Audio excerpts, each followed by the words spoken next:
Welcome to In Conversation, a monthly podcast that takes a deeper look into everything we're working on here at Long Road. Tune in to hear more from our contributors, editors, and experts who are part of the journalism we publish and the stories we tell. I'm Fahrinisa Campana, and this week we'll hear from journalist and writer Anna Lekas Miller. She covers stories of how conflict, migration, and borders shape the lives of people across the globe. She has reported from Palestine, Lebanon, Turkey, and Iraq on issues such as the Israeli occupation, the Syrian civil war and exodus to Europe, and the rise and fall of the Islamic State. She and her husband Salim are now based in London, where she continues to cover the rise of the far right in Europe and the United States. This week, she sat down with me to talk about her recently released book, Love Across Borders: Passports, Papers, Romance in a Divided World. Hi, Anna, and welcome to In Conversation. Thank you so much for having me. I'm really excited to speak to you today. I have just a few questions, but I'm sure our conversation will take a turn of its own. I guess since you are a journalist and a writer, it would be good to start with maybe speaking a little bit about your work in general, and then perhaps a little bit about what you might be focusing on lately. Oh, that's a big question. And I love that you said both a journalist and a writer, because I do think that although writing is my medium, that there is a distinction there. And that distinction is very much seen in Love Across Borders, because it was a space where I was both doing a lot of journalism when I was gathering the stories that are in Love Across Borders, but then I was also, very much bearing my soul and writing my own story, which definitely does not have the unbiased sort of distance of being a quote journalist. So I feel like I've been moving more towards being a writer with writing about those types of things. But if we're talking holistically, I got my start writing from a young age. One of the first places I was based was the West Bank and occupied Palestine. And I was reporting on the lives of Palestinians living under Israeli occupation. And it was so really from then that I was first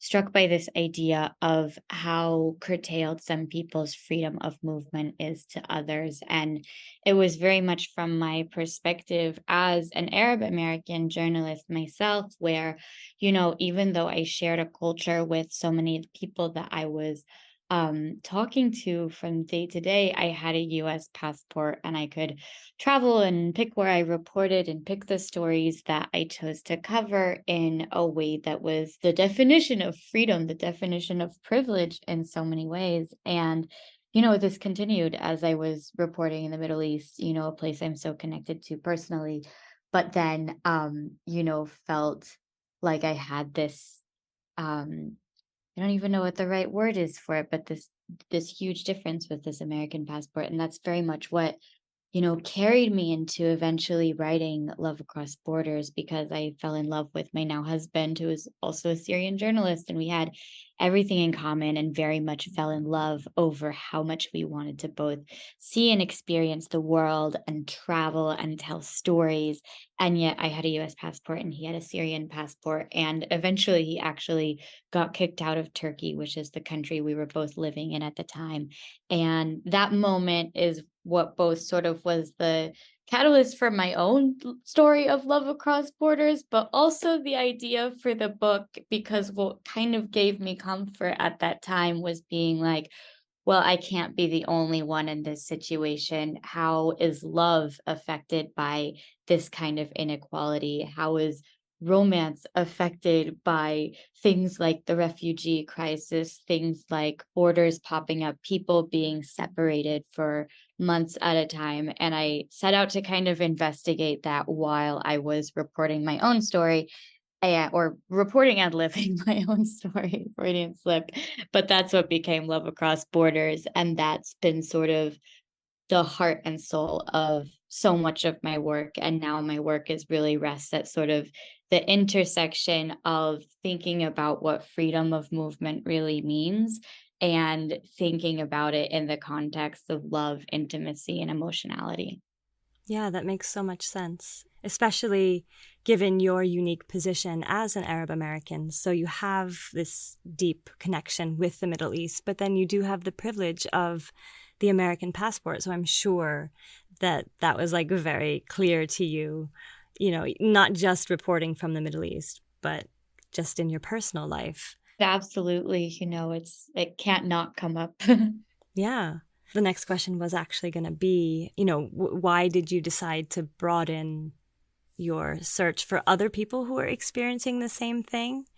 Not just in terms of like making the book more holistic, but like, was it also perhaps a personal journey of yours to seek out others who were experiencing the same or something very similar? It was a personal journey of mine, and it was also this knowledge, once again, coming back to, I did have a US passport, and yes, I was able to follow Salim, my partner, to Iraq when he was deported there. And, of course, it felt like this grand romantic gesture, but it was this grand romantic gesture that was facilitated by the fact that I could easily travel there. So, what kept sitting with me was, what about people that can't? Like, what if we were both Syrian? What if, you know, my family had never immigrated from Lebanon, but I had grown up Lebanese, but fallen in love with the same person? How would this look then? So, I was also trying to I was trying to tell my own story and just sort of be as honest and transparent about that as possible, but also, really, really investigate what happens when someone does not have this privilege and, how are those people just, absolutely shattered by the system even more. Yeah, actually, let's talk a little bit about passports. You discuss in the book that they are a relatively new institution. So I'm wondering, how did we end up depending on a little book called a passport? This history goes back in some ways because a passport has been, or at least a form of identification document, has been something that's been around, since antiquity in many ways. You had it with the Romans. You had, my personal favorite example that I learned about is that West African tribes used to have passport masks that they used to identify themselves and see if they could trade, if they were friends or foes. And I just love that idea of kind of this like ornate mask being the identity document as opposed to what we have today. But then it was first during the French Revolution that passports started kind of being something that policed freedom of movement, but it wasn't about nationality at that point. It was very much about, you know, the ancien regime kind of trying to keep the riffraff out of the cities. So it was something that was very much based on class and based on, this class system of like these people shouldn't be allowed to come to this place. And then over time, that sort of started evolving. You start seeing more people immigrating to North America, the United States, and a desire for controlling the types of people who could come, once again popping up, very similar to the way that it was during the French Revolution. So at first, it was things like, oh, we have to test if someone is literate. We have to test that they don't have mental disabilities. We have to test that they're not a sex worker or something like that. But then, the first example where they really banned someone based or banned a whole group based on a nationality was the Chinese Exclusion Act in 1882.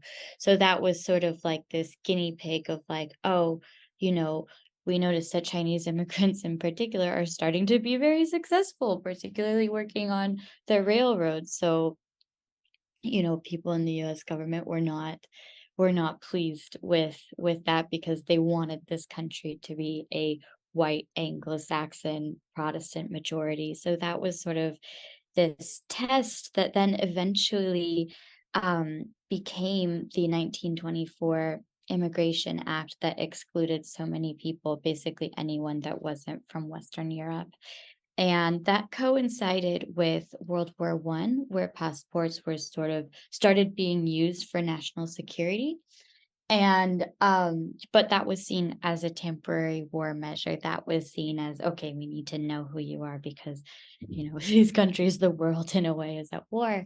But then afterwards, there was actually a meeting that I just think is a really sort of crazy and kind of magical moment to imagine, where they were really talking about like, okay, so are we ready to get rid of passports? Like, can we do this? And like, we want to have freedom of movement back. We want, the to facilitate goods and services coming across borders. We want to facilitate relationships between people. We want to facilitate trust between nations.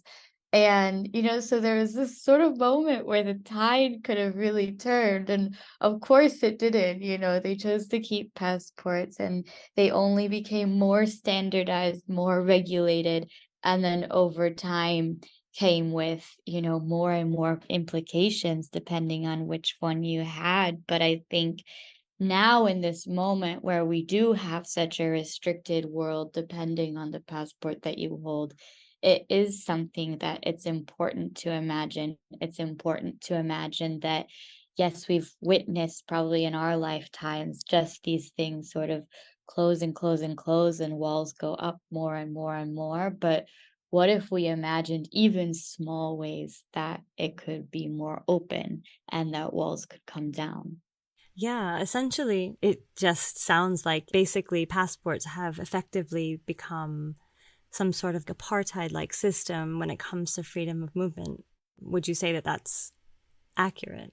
I think that's a fantastic way to characterize it. That what I always say is, I mean, just think about airports, think about how many planes are in the sky, think about looking at a departures board at the airport and seeing how many cities are listed, of how many places that you can go, and just imagining that you still have people boarding fishing trawlers the way they did last week and ended up sinking in the Mediterranean tragically, even though we have all of this technology, all of these amazing ways that the world has globalized in order to facilitate trade, to facilitate commerce, and yet it does not facilitate the movement of people. And it is very much only certain people, as people that hold those weak passports, that do not get to be a part of this system. So, yes, it is absolutely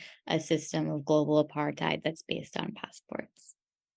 Maybe you could talk a little bit more also about this link to the legacy of colonialism between borders and passports.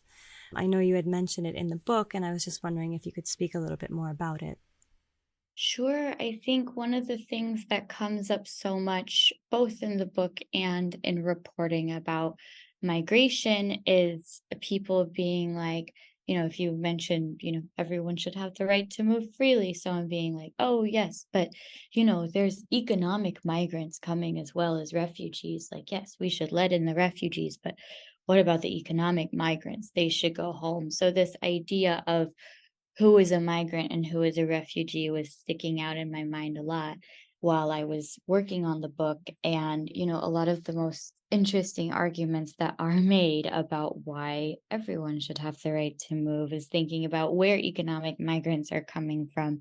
Typically, a lot of countries in Africa, a lot of countries in Southeast Asia. And, of course, these are the countries that were colonized. These are the countries that were colonized by Europe.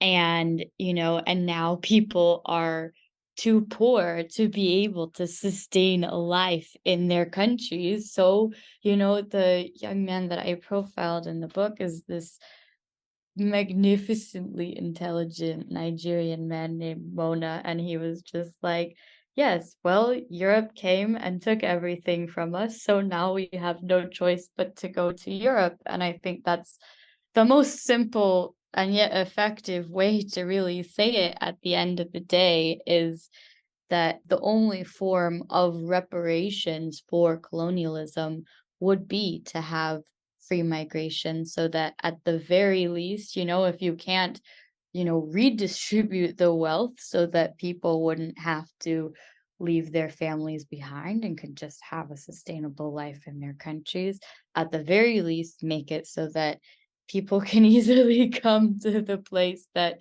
built its wealth off their backs. Yeah, definitely. Would you say that borders are becoming even harder these days and more dangerous to cross?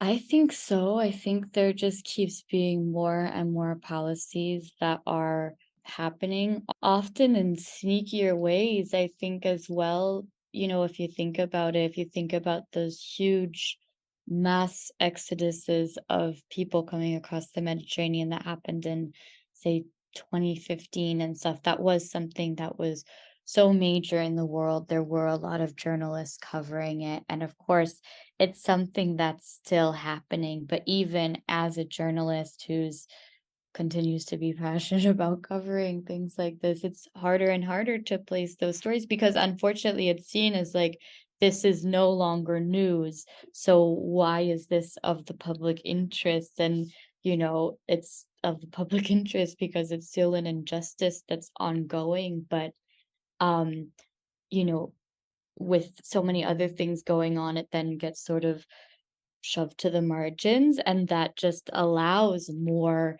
injustices to happen without accountability. So I think that it's not only becoming harder, but that there's just governments are even able to get away with more and more, both sort of in the European theater of migration and also in the Americas, as well as you just saw with the end of Title 42 and sort of in essence, in a lot of ways, the end of the asylum system as we know it in the United States. So I think more and more is happening, and it's actually even being more and more overlooked. Yeah, I would agree. I guess to round this out, could you talk a little bit about this borderless society that you make a case for in the book?